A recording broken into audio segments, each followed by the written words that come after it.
Hello world, and welcome to another episode of Nerdy Niche. And today for our fourth episode, I feel like it would be very on brand to talk about some 4-color comics.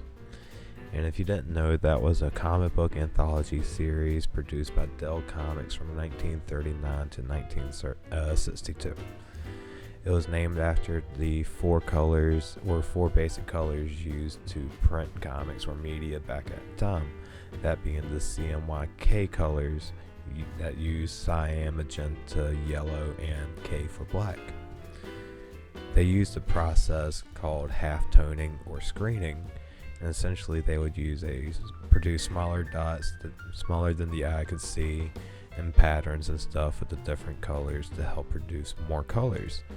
This enabled them to produce way more than the 8 colors they would have had with the black and white, cyan, magenta, yellow, and the secondary colors red, green, and blue, RGB, the other color process down the line.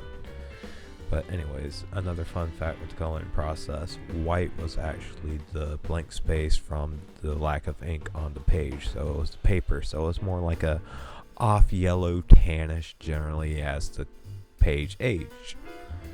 But anyways, getting away from the coloring and that part of the comic book history, the series of 4-color comics holds a record, and that was for the most issues of comics produced by an American comic book series. Overstreet, the Price Guide, and stuff like that listed 1,354 issues, while a comic book historian, Alberto Beccatini, cited 1,332, and while the latter removed reprint material from his list. And I'll get back into it why this numbering might be a little controversial, but it still beats the 100-year-old near 100-year-old contender in DC's Action Comics, which still has 1,085 issues currently, and 1,108 if you include the annuals and specials. And this is going off of my moderate amount of research I put into the subject, but that's still pretty impressive. Something that lasted, what was it? Let me do basic math real quick. I don't have a calculator, so 1962 minus 1939. Do do do do do do do do do do do do. So 23 years. That's crazy. Like, in 23 years, they produced over 1,300 issues of comics. 1,300. And then with okay, let me get into it. Do do do do do do do. Do do do do do do do do do. I hate doing math. So 1938 was when the first Action Comics was produced, and it is currently 2025, so I just finished writing those numbers down.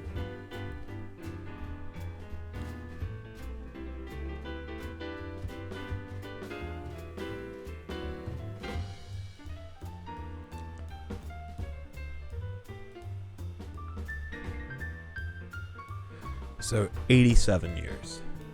Yeah, I know that was a little bit of a long time, but I just added this to the video. I didn't actually script the math part. So comparing 23 years to 87 years, that is crazy. But anyways, getting back to why there was a little bit of controversy with the numbering for 4-color comics, that they also dropped the name of 4-color comics after their first 100 issues, and they would also skip numbers, and as I stated earlier, they did reprint materials as well, so sometimes you could miscount and all that, and I'm not counting that much, I just went to my comics and the fan wiki and counted those issues and got a good consensus for Action Comics. Dell Comics is harder. But another nice tie-in.